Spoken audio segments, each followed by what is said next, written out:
Nos fale um pouco sobre o período liberal democrático. Cara, o período liberal democrático, foi o primeiro passo que o Brasil teve de democracia. Foi o mais perto que eles tiveram, porque antes só tiveram ditaduras, né, por assim dizer.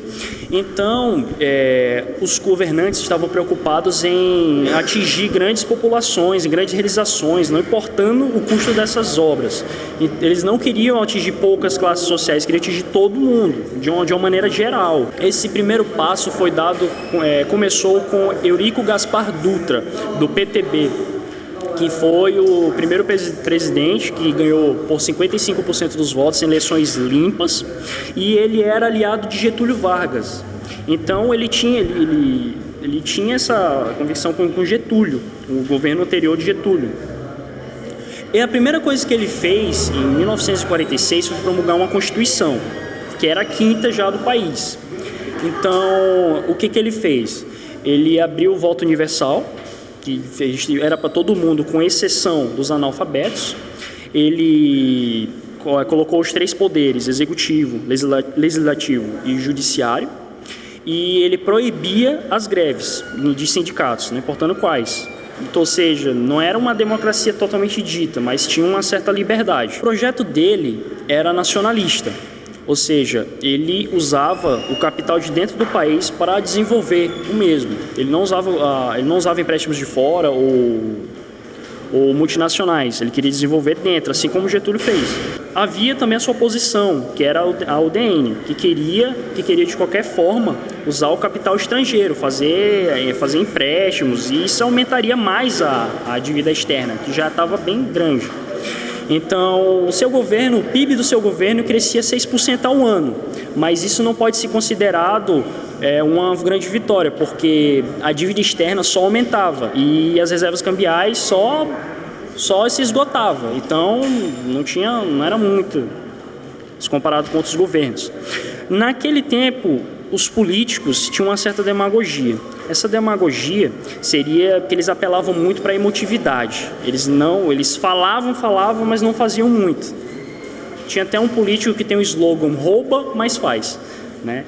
Então isso aí é bem interessante. Nesse tempo, Getúlio Vargas estava planejando o seu retorno para as próximas eleições. E também cada partido já estava lançando seus candidatos, apesar de eles não ter muitas alternativas. Então era bem provável que Getúlio ia ganhar essas próximas eleições. O que você acha do governo de JK na política brasileira? Acredito que foi muito importante para o crescimento do Brasil, porém teve suas desvantagens. Se compararmos a outro tempo, em outra época, entenderemos que JK ele aliou a tranquilidade política e a prosperidade econômica.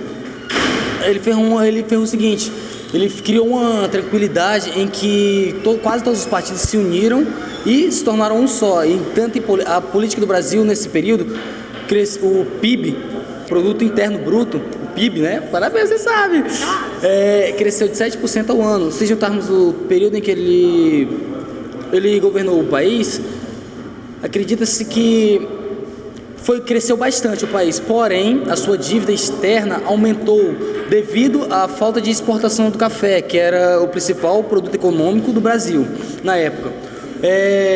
Com a sua grande dívida que ocorreu, JK, Juscelino, teve a sua ideia em que pedia emprestado dinheiro, fazer empréstimos externos. Com isso, acabou criando a grande dívida externa, que ocasionou futuramente os grandes problemas econômicos que o Brasil sofreu. Isso foi um marco na história do Brasil, em que ele conseguiu elevar e, ao mesmo tempo, afundar de vez a econômica brasileira. Estou aqui com o meu amigo Willy, ele vai falar um pouco sobre a política João Goulart. O presidente João Goulart, o governo dele foi entre o período de 1961 a 1964, quando em 25 de agosto de 1961 o presidente Jânio Quadros renunciou. A política de João Goulart praticamente entrou na política no governo de Vargas, quando em 1954 ele já era o vice de Getúlio Vargas. João Goulart era, desde a época do governo de Getúlio Vargas, ele já tinha uma certa fama de ser esquerdista. Quando houve a renúncia de Jânio Quadros, em agosto de 61, ele estava em uma viagem representando o Brasil na China. Vale ressaltar que nesse período estava no auge da Guerra Fria. Então havia ali o acirramento entre Estados Unidos da América e a ex-União das Repúblicas Socialistas Soviéticas. Por haver esse impasse entre capitalismo e socialismo, os Estados Unidos ficou com muito medo. Por quê? Porque a China, naquela época, era um país comunista. Então, o que o vice-presidente brasileiro faria em um país comunista em um período que envolvia esses dois sistemas de governo, que era o capitalismo e o socialismo, esses dois sistemas econômicos? Então, ao saber da renúncia do presidente, Jânio Quadros, João Goulart volta imediatamente para o Brasil, porém o seu avião é até impedido de pousar no Brasil, porque os ministros da Guerra, da FAB e da Marinha eram contra a sua posse, alegando ele ser esquerdista, e não permitiram que ele assumisse o cargo de presidente da República, segundo ele, por motivos de segurança nacional. Eles tinham medo de que houvesse um golpe de Estado por parte de Jânio Quadros e ele tentasse instaurar em nosso país o sistema socialista, o socialismo ou o comunismo. Dando continuidade ao nosso trabalho sobre a política de João Goulart, o William vai falar um pouco mais. Após a volta do presidente João Goulart para o Brasil, os militares negaram a sua posse, solicitando ao Congresso Nacional que Ranieri Mazzilli assumisse a presidência da República, porém o Congresso Nacional negou, porque João Goulart, como era vice-presidente, ele teria o direito de, segundo a Constituição, assumir a presidência do Brasil.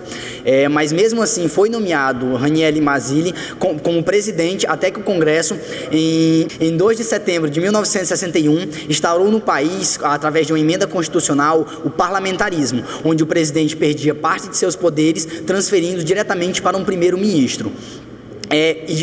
Então, João Goulart conseguiu assumir a presidência do Brasil através do seu cunhado, Leonel Brizola, onde ele criou a Voz da Legalidade, onde ele solicitava, foi um programa de rádio onde ele apoiava a volta de João Goulart, que era seu cunhado. Ele era casado com a irmã de João Goulart, o presidente do Sul, Leonel Brizola. Ele acionou o Marechal Lopes para que ele preparasse o Terceiro Exército, que era um dos mais bem armados e mais tradicionais do Brasil, que era um dos exércitos do Sul. Ao instalar o parlamentarismo no Brasil, houve três primeiros ministros, eles que governariam o país. Um desses ministros é muito conhecido, que foi Tancredo Neves, que mal chegou a assumir. Entre o período de 2 de setembro de 1961 a janeiro de 63, o sistema que prevaleceu no Brasil foi o parlamentarismo. Porém, a única coisa que o parlamentarismo conseguiu foi ruir tudo que os presidentes anteriormente tinham construído. O Brasil a inflação estava crescendo e o nível de crescimento do Brasil estava decrescendo diariamente. Era para apenas em 65 haver um plebiscito para consultar o povo se eles queriam a continuidade do parlamentarismo ou não. Mas devido ao caos que ele tinha criado no país, esse plebiscito foi adiado em 2 anos, sendo feito em janeiro de 63. Ao ser feito o plebiscito, uma maioria esmagadora conseguiu vencer, optando pela volta do presidencialismo, onde 9 milhões de eleitores decidiram pela volta do presidencialismo e apenas 2 milhões decidiram pela continuidade do parlamentarismo.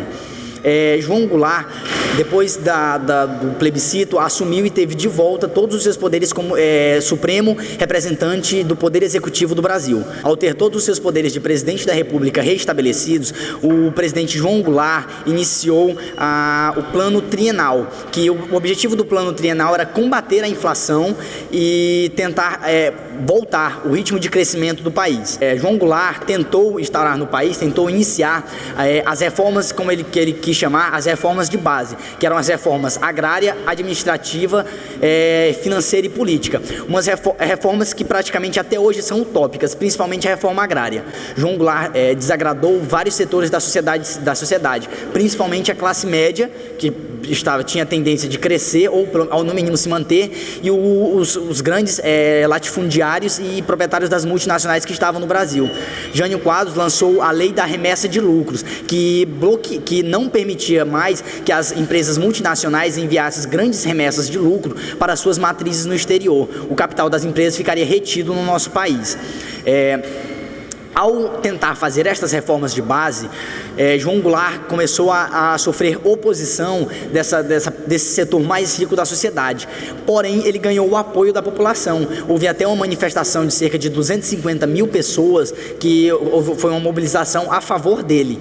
Já para encurtar um pouco o trabalho, à frente do Exército Brasileiro estava o Marechal Humberto de Alencar Castelo Branco. Ele liderava os movimentos contra João Goulart.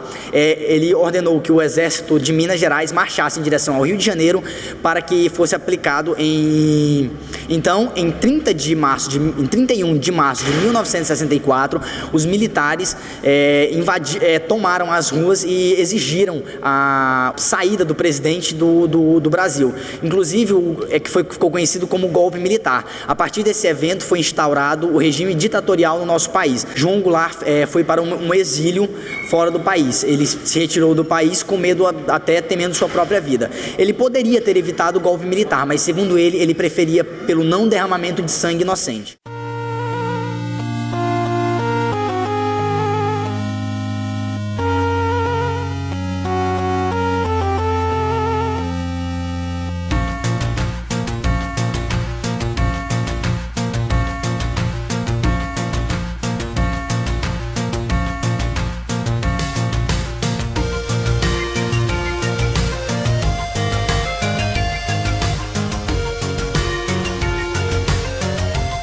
William, quais são as suas considerações finais? Bem, eu gostaria de agradecer em primeiro lugar ao Endo, que possibilitou a gravação desse vídeo. Queria agradecer a assistente aqui, Carla Alves, que estava aqui presente com a gente na gravação do vídeo. Queria agradecer também à diretoria da Biblioteca Pública, que cedeu esse espaço para a gente gravar, e aos componentes do nosso grupo, o Jonathan Assis, o Paulo Vitor e o Ítalo Marques. Agora corta para 18. Tem muita placa. Olha para lá. Cadê a pergunta? Vou fazer. Você vai fazer pergunta? Óbvio. Que pergunta você quer fazer? Aqui você falar. Ajeita a coluna. Após a volta do presidente ao Brasil... Após a... Não, que ela falou aqui, cala a boca de... Após a... O que você acha da política do governo? O que você acha da O que política? você acha do... O que você acha do... O que você... Ai, não faz isso não. Que ajudar as pessoas que ajudaram, né, Helena? Dá ponto pra quem ajudou e tal.